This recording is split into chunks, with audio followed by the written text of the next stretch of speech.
קומונה של חבר'ה בשירות אזרחי לאומי. רשימת תורנויות לשטיפת כלים, לוח מטלות, בלגן מסוים, כולל הגיטרה ההכרחית, מריח כמו רוח נעורים. והמוסיקה ברקע, זה יכול להיות בוב מרלי, זו יכולה להיות חווה אלברשטיין, שדות שפוכים הרחק, אבל זה פס הקול המקורי. כי מתנדבות הקומונה הזו אינם נטלי ונורה, הן ערביות.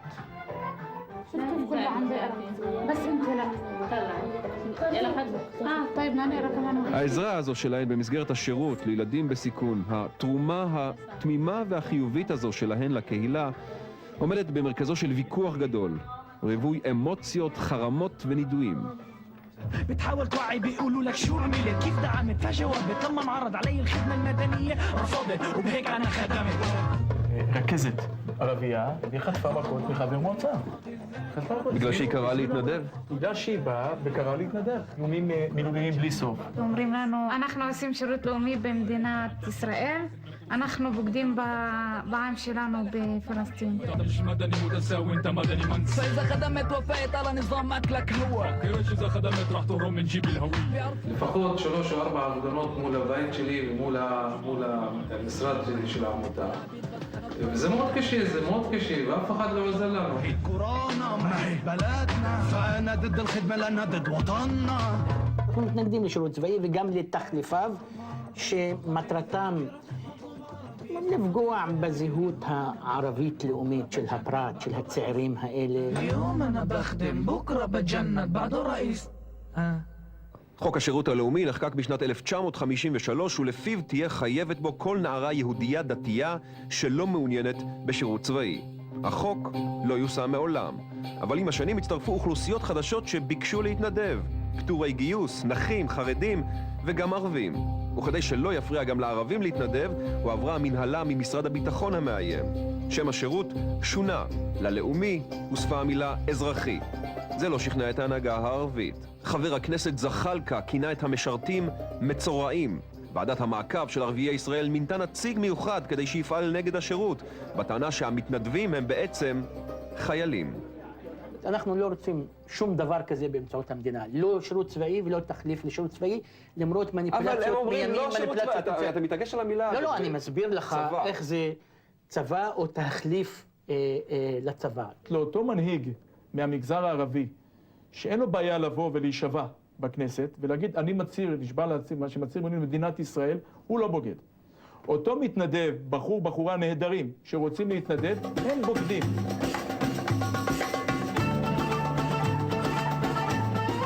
נחזור לשטח. כפר הילדים בחורפיש שבגליל מאכלס ילדים בסיכון מהעדה הדרוזית, כאלו שהוחלט להפרידם מהמשפחות שלהם. חשוב לציין, השירות הוא התנדבותי לחלוטין ונעשה בהסכמת הצעירים, במיקום לפי בחירתם, קופת חולים, מכבי אש או שירותי הרווחה המקומיים, הכל בתוך הקהילה.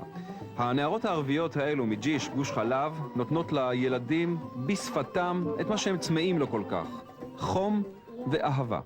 מאוד נקשרתי לילדים האלה. במה זה מתבטא? כל הבנות, כל הבנים גם רוצים לבוא ולשבת איתנו ולעשות איתנו פעילות, ומתי אתם באים עוד פעם והם מתעניינים ושואלים, אז אם אנחנו הגענו למצב הזה, אז עשינו דבר גדול. חוץ מזה שהן תרמו, קרה גם להן משהו. בפעם הראשונה הן יצאו מהבית, הפכו עצמאיות יותר. בפעם הראשונה הן דיברו עברית, פגשו יהודים. אנחנו הערבים שותפים באונומיקה. את הכלים. אז והם לא. אנחנו אוהבים הרבה זית באוכל, הם לא אוהבים. במה שמים שמן זית, במה לא? אנחנו בהכל. השירות נעשה גם לשם התועלת האישית, מתוך הידיעה שאחריו הן זכאיות לכל אותן זכויות שזכאי להן חייל משוחרר. יתרון בקבלה לעבודה במשרדי ממשלה, מענק שחרור, אבל במצב חוסר האמון שיש היום בין שני העמים, יש כאלו שמטילים ספק גם בכך. בסוף לא יצא לכם שום דבר מזה, והכל דיבורים, ויש לכם את הזכויות, אבל המון... לא כמו הילדים. לא כמו הילדים, אתם תקבלו זכויות. ולמרות הבחירה שלהן להתנדב, הבלבול עדיין קיים. כל הזמן שואלת את עצמי, איפה אני? אני פלסטיניה או אני ישראלית. אז זה ממש קשה. בפלסטין אומרים שאנחנו ישראלים שבוגדים בעם הערבי, ובישראל אומרים שאנחנו ערבים. אבל לא יודעים איפה אנחנו נמצאים. חוץ מזה שאתה ערבי ופלסטיני, אתה גם ישראלי. אזרח ישראלי, נו, זה אנחנו אומרים, יש שני אלמנטים באישיות נדמה לי של כל שמה אחד שהכי ואחד. מפריע לך בדבר הזה, שזה הופך אותם לקצת יותר ישראלים. לא, אין לי בעיה עם אדם שהוא אזרח ורוצה לצקת תוכן לאזרחות שלו. זה לא נקרא לצקת תוכן לאזרחות.